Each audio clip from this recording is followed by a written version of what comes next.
Chef साहब अस्सलाम वालेकुम, welcome to the show. Sir बहुत बहुत मुबारक हो। तक ने 2-3 को तो रन आउट कराने की कोशिश कर ली, लेकिन फिर भी हम मैच जीत गए। हाँ देखिए, ये टेंशन तो होती है जब छोटे सा बल्लेबाज जो है वो एंक्शियस होते हैं कि मैं आउट ना हो जाऊं, या हम छोटे टारगेट पे अगर आउट हो गए तो बहुत सुननी पड़ेगी। तो आई थिंक उस माइंडसेट को सामने रखते हुए आप कुछ ऐसी गलतियां कर देते हैं कि जिससे जैसे साउथ शकील जो है वो जरा सा अच्छी गेंद से आउट हुआ, क्योंकि गेंद जरा ज्यादा बाउंस हो गई, उसकी ग्लव के ऊपर लगती भी गई। सरफराज की जरूरत नहीं थी इस तरह का स्काई शॉट खेलने की। बात है कि जब आप सक्सेसफुल होते हैं, मैच जल्दी खत्म करना चाहते हैं, तो ये अच्छी बात ये सोहेब साहब के मैच हम जीत गए हैं, लेकिन एक दो सवाल जहन में आ रहे हैं, क्योंकि आपने लास्ट टाइम बताया था कि अगर आज की इनिंग में 50 कर लेते हैं सऊद शकील तो दुनिया के वाहिद खिलाड़ी होंगे टेस्ट हिस्ट्री के। लेकिन आज स्कोर इतना कम था कि अगर वो टिक भी जाते तो भी नहीं कर पाते। तो क्या स्ट्रेटेजी ऐसी होनी थी कि उन्हें पहले भेज दिया जाता उनका 50 कराने के लिए, या अभी भी उनके पास मौका है? होल्ड कीजिए, आप उससे फिर आपसे बिल्कुल ऐसे बात करेंगे, राब्ता करेंगे। अभी जनाब सिचुएशन ये हुई है कि सलमान आगा ने छक्का लगाया है और आई थिंक एक ही बॉल थी और छक्का उस पर उन्होंने लगाया, और उसके साथ क्रीज पर जनाब मौजूद थे इमामुल हक जो कि नॉट आउट रहे हैं। 50 रन उन्होंने बनाए हैं। बस वो लग रहा था कि वो सारे आउट हो जाएंगे, इमामुल हक कहीं नहीं जाएंगे, और यही हुआ। 2 लोग जो है उन्हें रन आउट हो गए। वो उनका रीजन कह सकते हैं आप, लेकिन ये है कि अच्छी बात है, खेल रहे थे, टीम आखिर में जीती है। अच्छी बात यही है, अगर टीम यहाँ किसी मुश्किल में आ जाती तो यकीनन सारे सवाल खड़े होते इमामुल हक की बल्लेबाजी और कोऑर्डिनेशन पे, जो कि सामने वाले खिलाड़ी के साथ बिल्कुल नहीं थी। पाकिस्तान ने ये मैच जनाब 4 विकेटों से जीता है और बड़ा जबरदस्त खेल ये रहा। और इसमें अब ये जो छक्का आखिरी सलमान ने लगाया है ना, ये जनाब नंबर ले गए हैं, क्योंकि आखिरी जो वो क्रूशियल मोमेंट्स होते हैं ना, उस पे जो खिलाड़ी जनाब चल जाए ना, उसकी वाह हो जाती है। सोहेब साहब बताइएगा, आप बात कर रहे थे लेकिन कुछ डिस्कनेक्ट हो गया राब्ता आपसे। कुछ बात हो रही थी सलमान की और सऊद शकील के ऊपर सवाल था। मेरा सवाल आपने सुना था सोहेब साहब, या मैं रिपीट करूं? नहीं, वो जो मैं आपको करेक्ट कर दूं, जो मैंने आपको कल बताया था परसों, जी। वो ये था कि अगले मैच में अगर सऊद शकील एक और 50 कर ले तो 7 कंसेक्यूटिव मैचेस में उसने 50 क्रॉस की होगी कम से कम एक इनिंग में। इस इनिंग में तो ये था अगर वो नॉट आउट रहता तो उसकी टेस्ट एवरेज इस बार 100 के ऊपर होती। तो लेकिन वो 98-97 पे आ गई है अभी भी। बहुत अच्छी बात है, ये भी बहुत अच्छी बात है। यानी अभी एक मौका और है, अगले मैच में भी जो है 50 करना उनके लिए जरूरी हो गया है।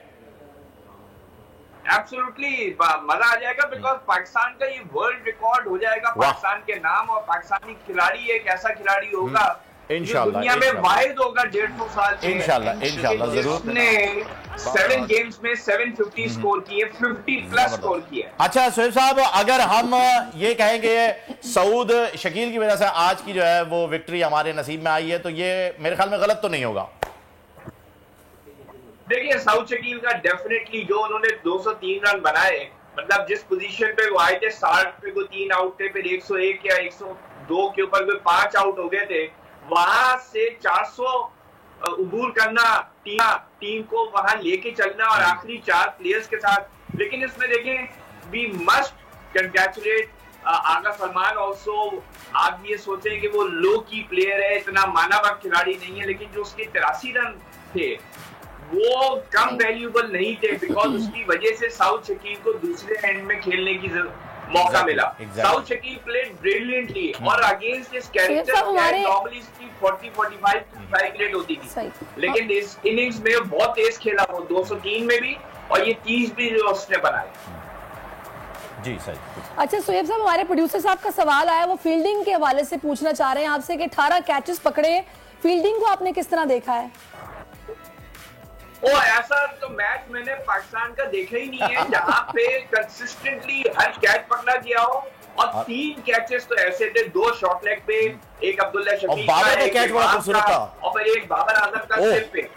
Amazing catch. I've never seen catching like this in Pakistan team. लेकिन ये जो सरफराज ने धोखा दिया आज के मैच में, मतलब 1 रन बनाकर पवेलियन लौट गए, फिर बाबर ने कैच तो पकड़ा लेकिन सिर्फ 24 रन।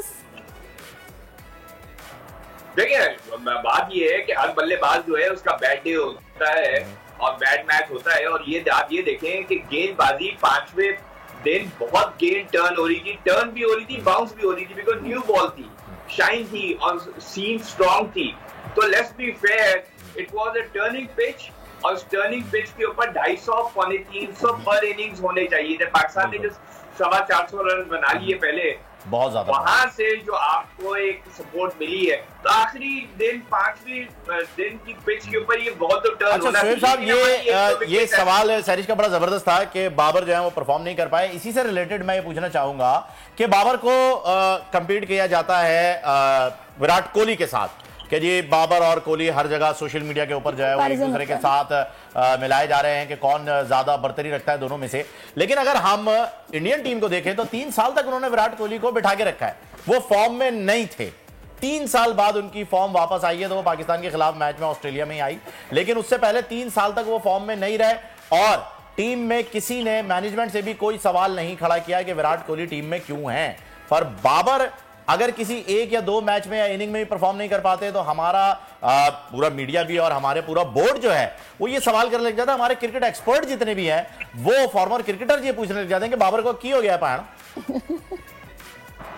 मैं बड़ा सरप्राइज हूँ, किसने ये सवाल किया कि बाबर आजम की जगह नहीं बनती टीम में, या बाबर आजम को टीम में नहीं होना चाहिए। उसकी कप्तानी के ऊपर बात होती है, लेकिन मेरा नहीं ख्याल कोई पाकिस्तानी, चाहे वो साफी हो, एक्सपर्ट हो, फॉर्मर क्रिकेटर हो, किसी ने बाबर आजम की जगह टीम के अंदर क्वेश्चन की है। आई डोंट थिंक ऐसी कोई सिचुएशन। मोबाइल लोन एप्लीकेशन से कर्ज लेना आवाम के लिए अजाब बन गया। सूद की ज्यादती और धमकियां, शहरी ने अपनी जान ले ली। बोल ने दिया अपने आवाम का साथ, उठाई इस स्कैम के खिलाफ आवाज। जो है लोन देने के हवाले से फ्रॉड बन रही है और लोगों की जिंदगियों से और इनकी इज्जतों से भी खेल रहे हैं। तो मैं ये समझता हूँ यहाँ पे 2-3 बड़ी अहम चीज है। ये है कि ऐसी एप्स जो कि एक्सेस प्रोवाइड कर देती हैं टू दी कॉन्टैक्ट्स और उसके अलावा टू द गैलरी। बोल की खबर पर इदारों ने भी कस ली कमर, लिया एक्शन। बोल की काविशें बराबर साबित हो गई। ऑनलाइन कर्ज माफिया के गिर्द घेरा तंग हो गया है, क्योंकि बोल है पाकिस्तान का नंबर 1 न्यूज चैनल। सब्सक्राइब करें और बेल दबाएं ताकि कोई खबर रह न जाए।